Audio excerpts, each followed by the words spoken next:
So, Case Study QB, what is up? Yeah, nothing much, living life, loving watching the Fred Hampton Leftist, now the Revolutionary Blackout Network. I gotta keep saying that so I remember to say that. Loving to see you guys grow from what you were before, and even throughout the turmoil. I think you guys are a great representative of what an organization needs to do when there's conflict, how to resolve it, and then how to come out on the other side stronger. And it's just great to see that, and I hope we continue to have that type of camaraderie throughout the left, what I like to call the left ecosystem, and all the different areas of the left.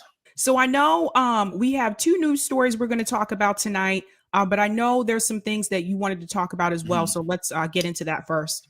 Thank you so much. So I definitely want to talk to you about an initiative that I'm working on. It's called the People's Gauntlet. And this is like electoral politics kind of initiative where we are basically trying to hold progressive candidates or left candidates accountable, right? So the reason why this I came up with this idea was there's a guy named Colin Orred, and I created a YouTube, actually that's on my YouTube page as well, a video case study of this guy who was a Justice Democrat, but at some point he dropped out. I don't know who on which side decided to split ways, but he endorsed Medicare for all, but eventually once he got through the primary, he dropped it. There's an article about like certain Democrats who dropped Medicare for all, and he was one of the people. So I was like, man, I wonder how they vet these people. And I'm not trying to disparage Justice Democrat. They were new at the time, but I was just like curious how they did it. And then there's also other organizations, Our Revolution, Democracy for America. These are people, Working Families Party, that they give their endorsement. And I'm like, how do they vet their candidates? So I said, what if there was a way for the people to vet these candidates, and then we decide who we endorse, right? So that's where this idea came from. And the people that have completed all 5 gauntlets, so there's 5 gauntlets. These are the very special people that they took a chance of doing this initiative. Amani Oakley, Juan Paredes, Sass, and Ali Dulcimer. And I know Ali. Oh, you know Ali? Yeah, Ali is so awesome. She's absolutely great. And her son, who's her campaign manager, is also awesome. So there's 5 gauntlets. There's the Economy and Well-Being Gauntlet. Then there's the Justice Gauntlet. Then there's the Democracy Gauntlet. And then there's the Domestic Policy Gauntlet. And then there's the Foreign Policy Gauntlet. So this is peoplesgauntlet.com. I'm not going to go through all of it, take too much time. But basically, each gauntlet, as you can see, is going to have, like, democracy has domestic policy has Medicare for all, right? And then the foreign policy has the Israel-Palestine conflict. So each one has topics that the left cares about, right? So a lot of these topics, someone has mentioned before, because I've been on other shows promoting this idea, and people have said, hey, a candidate can lie about how they feel. And I told the candidates, like, we're not trying to lead the witness. Let us know how you feel truthfully. Like, if you're not for Medicare for all, say you're not for Medicare for all. If you're not for certain things, just tell us how you feel truthfully. But people can lie. And I think that there are topics that people can lie on, like Medicare for all. That's a really popular no-brainer, right? But Israel versus Palestine, right? You're going to get heat if you answer that a certain way from the Israel lobby or from whoever. They're going to give you heat. So there's going to be certain questions that you can kind of tell, like, okay, this guy is waffling on this. So maybe, and the idea is, hopefully, we're just starting off in this cycle, but hopefully by maybe the next cycle, you'll have more than one person doing this in a district, and then they'll have to compete to become what we call the people's champion. And becoming the people's champion means you got the endorsement in your district. So before I move on, you have any questions?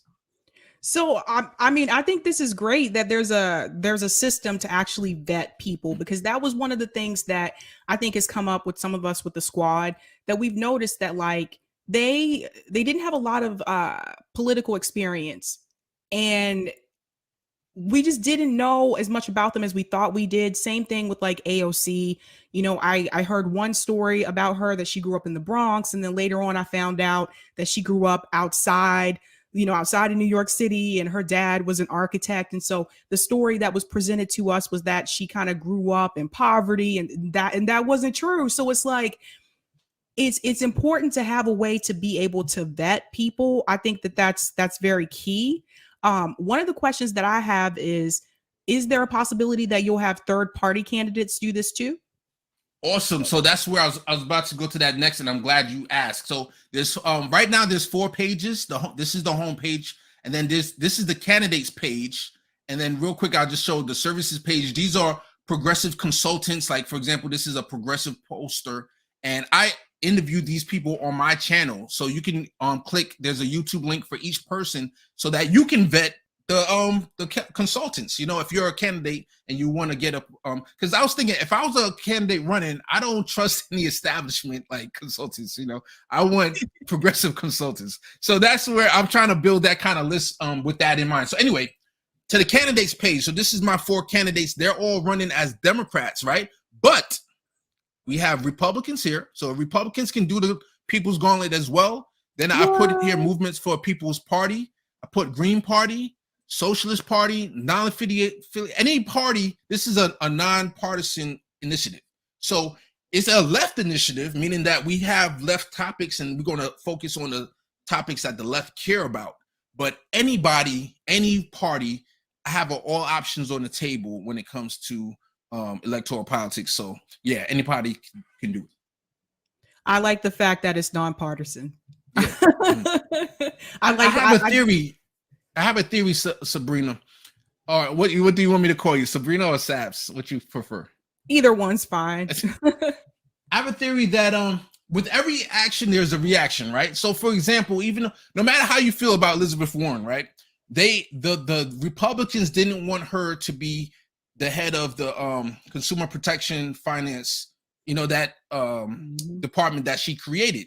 So they blocked her from becoming the head. So what happened? The reaction, she became senator, right? So I'm sure if they could go back in time to like, man, yeah, please go to be the head of that department. Don't become senator. You know what I'm saying? So with the gerrymandering going on around the country, I'm thinking like, what's the reaction? What could be a bad way that can go for Republicans? I'm like, well, if they're making it very easy for districts to become super red, that once you get past the primary, you're pretty much, you know, in the House, you're pretty much the congressperson. I was like, what if, you know, there's the big divide between Republican Trumpsters, and then there's the divide between the establishment Republicans. So somebody like a Donald Trump versus Jeb Bush, like those people. What if the left was so organized and can put together something like the People's Gauntlet would be able to help in the future with this? A populist Republican, that they're splitting the certain amount of the votes, but then a populist Republican could come down the middle and like be for Medicare for all, can be, you know, I'm not going to go crazy and say they're for abortion and stuff like that, but at least a couple of the issues that the left really care about, like Medicare for all, UBI, and certain other things, that can possibly work, right? And all we need is maybe like 30 of those kind of Republicans to get through, and then they could team up with hopefully people on the Democrat side to get a UBI or a Medicare for all pass. So what you think about that? You think I'm crazy or in fantasy world or what? Honestly, after Trump, I think anything is possible at this point. I'm sorry. Like there's no telling which way people are gonna go. So no, like I think this is a good idea. Like I'm, you know, very vocal on the show about the fact that I do not believe in the 2-party system anymore. I am pro, like, if people are going to do electoral politics, I am pro third party, but I also understand that there are people who do watch me that still do want to try to do things, you know, the normal way, or the way that we're used to. So the fact that there's a system that you created to vet people, I'm sitting here and I'm thinking about this and I'm like, why didn't they have this before? Like, what? Yeah, it's a really tough thing, because I'm finding that's why the people who did the gauntlet so far are very special. Like I call them my first class, because they took a chance on an initiative. They don't know how serious I am about doing this. Like I'm very serious about making this happen. And there's a lot of other candidates. What's up, my man Jay? There's a lot of other candidates out there that are looking at it and they're like, they're not doing it because they don't know how. They want to know what's in it for them. Because if you get a Justice Democrat endorsement, you're going to raise $100,000 in like 48 hours, right? Just off of that endorsement. So they're thinking like, okay, if I do this, what do I get? But is that progressive? Is like, if you're doing this for the people, you shouldn't have to get something in return, right? So it is definitely the people who are doing it right now are very special. And if you have anybody watching, if you're into electoral politics, and I totally understand, I watch you enough, Sabrina, that I know your stance on electoral politics.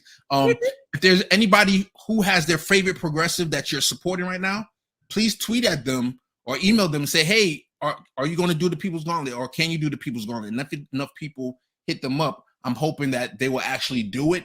And that's how this is going to grow. And the idea is kind of like to force them. They're going to have, if you want to get the progressive endorsement or the progressive clout, you're going to have to do the People's Gauntlet. I interviewed a lot of grassroots candidates back in the day. I don't know, some of my newer viewers may not know this, but if you go back and watch some of my older, you gotta go kind of back, further back, watch my older videos. That's actually how I started out. I started out interviewing grassroots candidates. So Ali Dowsimer was one of them that I interviewed. It would be great to get Christine Olivio on here. She did one already. She did one. So she's not a contender. I call it being you're a people's contender when you finish all 5, right? And then the next step is you become a people's champion. But so she did one so far, and she got sick and some things happened, but I'm hoping that she continues. But she's great also. She's awesome. Yeah, like this is really interesting. Like I love that Green Party's on here, Moving for a People's Party, non-affiliated third party, Republicans and Democrats. This is really great. I like the fact that it's not just for like Democrats. This is smart, Case. I again, it's one of those things where it seems like it's a no-brainer. Like, why didn't we have this before? The last thing I'm going to mention, and then we can move on to something else, that this is this is one of the biggest things about the People's Gauntlet. There's a couple actually phases, but I'm not going to go into that yet. Hopefully I'll come back on the show and I can reveal there's other phases to the People's Gauntlet. But the last thing I want to reveal is, remember how Barack Obama consolidated the moderates and against Bernie, right? Yep. That was, a lot of people said the Democrats cheated and that was just strategy. I would say that was good strategy. Obama, they had their connections already. They knew what they wanted. And they said, okay, I don't want to have to endorse Mike Bloomberg down the line. So let me just get Biden or whatever. Because, Mike was going to stay in as long as he could. But anyway, so the People's Gauntlet, if there's more than one person doing the People's Gauntlet in a district. So let's say there's 2 Democrats, there's a People's Socialist Party or whatever. The idea, and this might change a little bit. I'm still trying to flush this out. But basically the idea is to consolidate. So you're going to have like 3 people doing the People's Gauntlet. The people will decide who becomes a people's champion. And once that people's champion is decided, let's say you have candidate 1, 2, and 3. Number 2 becomes the people's champion. Number 3 and number 1 will drop out and endorse the other person. Or at the very least, they will drop out and say, all right, we're going to drop out. And you're consolidating the left strength around one person. Because that's happened many times. Donna Shalala down in Florida, they had like 4 different progressives that ran in her district. They all split the progressive vote and allowed Donna Shalala to get through the primaries with like 30-something percentage, and then she lost in the general.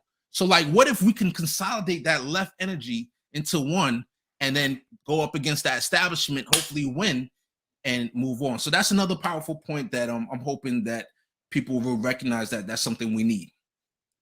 Oh, wow. Oh, my God. Everybody, if you're watching this and you have not had Case Study QB on, you need to bring them on your show.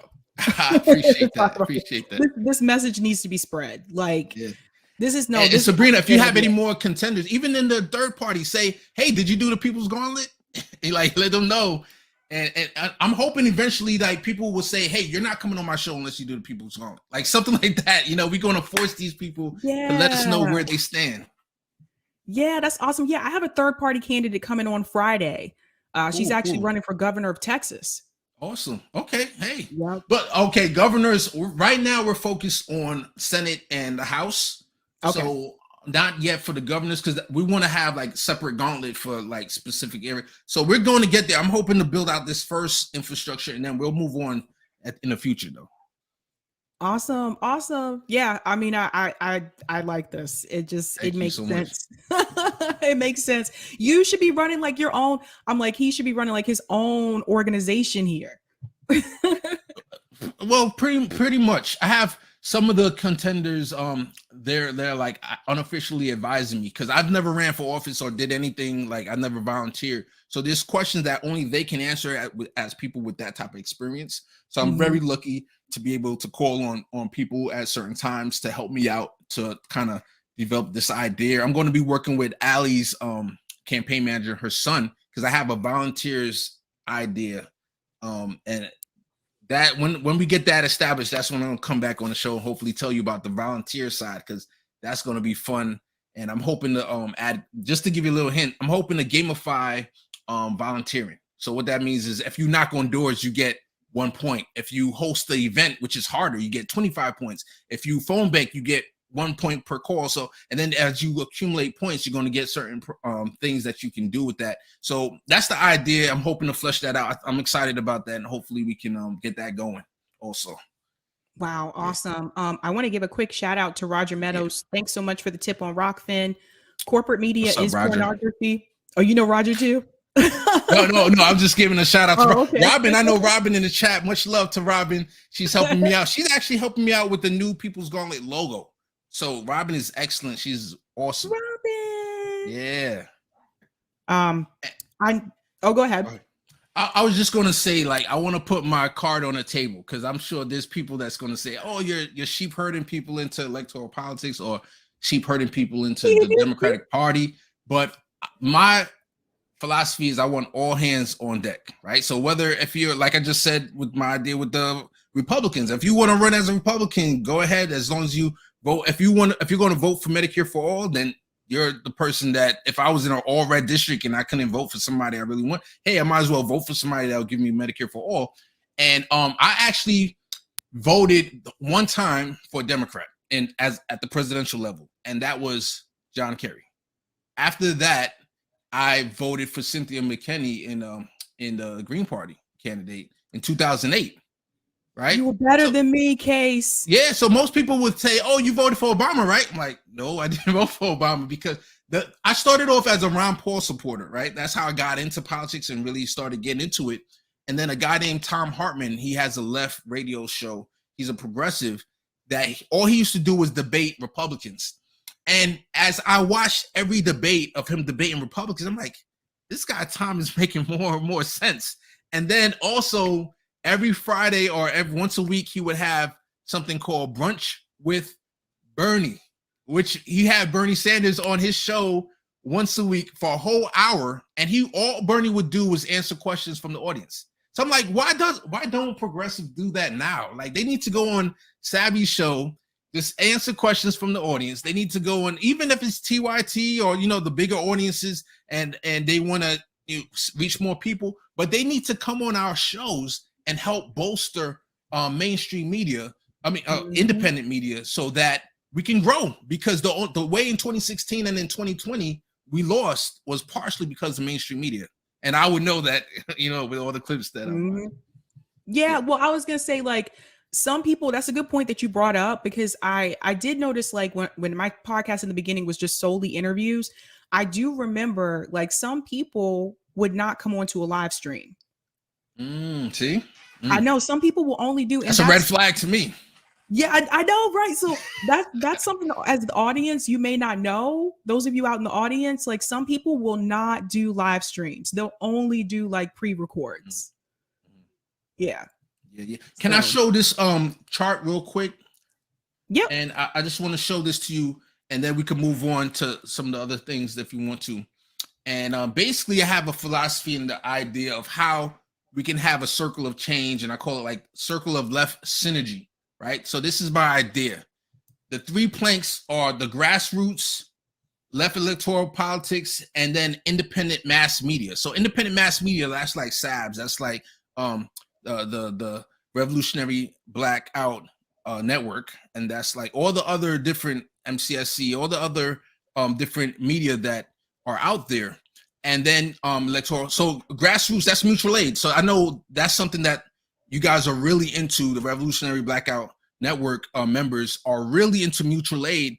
And I think everybody should do what they want to do. I'm not here to say, hey, just do electoral politics or just do this or that.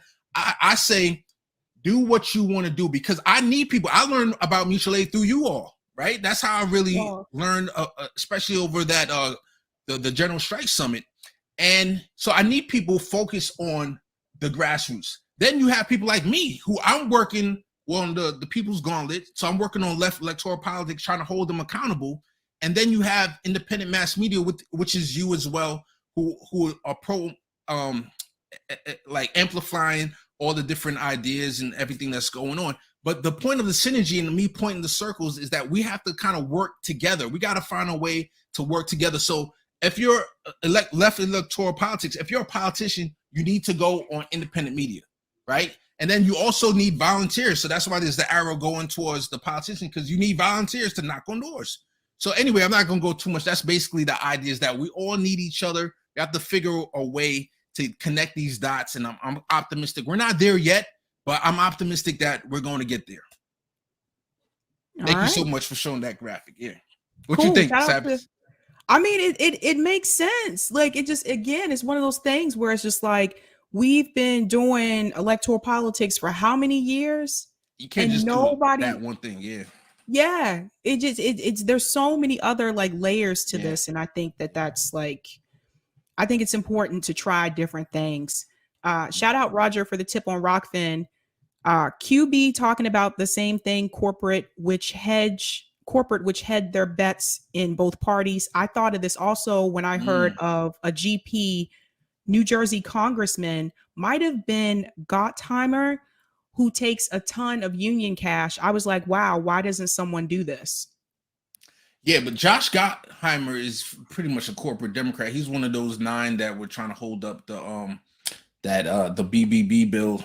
So I know if he takes union cash, and I wouldn't be surprised, because there's union cash that's not good. You know, that the head of unions, and we talked about this a little bit in my workshop at the General Strike Summit, where, like, for example, Chris Paul, like, Obama went and talked to Chris Paul, who was the head of the NBA president. He's the president of the NBA Players Union, and when they were about to go on strike because of George Floyd, and who knows what kind of change they could have happened if they said, hey, we're going to withhold our labor. We're not going to play basketball until you guys get qualified immunity. You know, imagine if they did that, where we would be today. But Obama went and talked to Chris Paul, and Chris Paul is the head of the Players Union, and he talked them out of, you know, continuing the strike. And here we are today with nothing, you know, so yeah, sometimes union cash is not that great. But go ahead, Sabs. Yeah, he stepped in just like he does every time we try to get progress in this country. Yeah, every time he's like, change. No, come right back, come right back. All right, cool. Shout out to Roger for the tip on Rockfin. Change begins in the states. Case, LOL, you're hustling backwards, baby. Get behind them state lawmakers, governors, and ballot initiatives first. Ballot initiatives are the way forward. Hartman is more liberal than progressive. Yes, brunch with Bernie, 3 p.m. to 4 p.m. on Fridays. Oh, he remembers, yeah. The late Gred Ed Schultz also platformed Bernie. Yeah, he was also great. Like I said, whatever you are into doing, do that, because we need somebody who is going to focus on ballot initiatives. You know, my role right now is I'm working on electoral politics and holding candidates accountable. If that's your plan, do that. And I will be in solidarity with you. I will vote whatever ballot initiative you get on your state, or if I'm in New Jersey, I will vote for that ballot initiative. That's all what I'm asking for. You know, everybody is not going to be able to do everything. There's certain people who focus on Julian Assange, you know, and promoting him. And I see that a lot of people on MCSC network, especially, God bless them. We need somebody that focuses on that. You know, we got Independent Left News who focuses on stories that go underreported a lot of times. We need people who do that. Then we need people like Sabs, that we're about to discuss some things that are really at the top of the food chain of what's on the minds of politics, what's on CNN. We're about to discuss that too. We need the Vanguard, who talks about the drama of different shows and these things. That's entertainment too. So we all can't be in the same exact lane. That's why I call it the left ecosystem. There's so many different lanes that we could be in. Yeah, that's true. That's well said. Like, we all can't do the same thing. And I think sometimes people don't understand that. Like, well, why don't you guys do this? Why don't you guys do that? Like, everybody kind of has their niche. And that's kind of, you know, how we go. Thanks so much, Kyle. What's up? Have you tried to get Dr. Angela Davis on? No, but she's one of the people on my list that I have to contact. I still have a list of people, and I haven't made it all the way through the list. Thanks so much. Is she the Black Panther? I think, is that? Yeah, she's Okay. a Black Panther. Yeah. She was one. Yeah. Thanks for the reminder, Kyle. Because that's the thing. Oh man, I would watch that. I would love to see you interview her. Listen, I start lists, and then I hear you. And thanks so much for the super sticker, Kyle, as well. Thank you.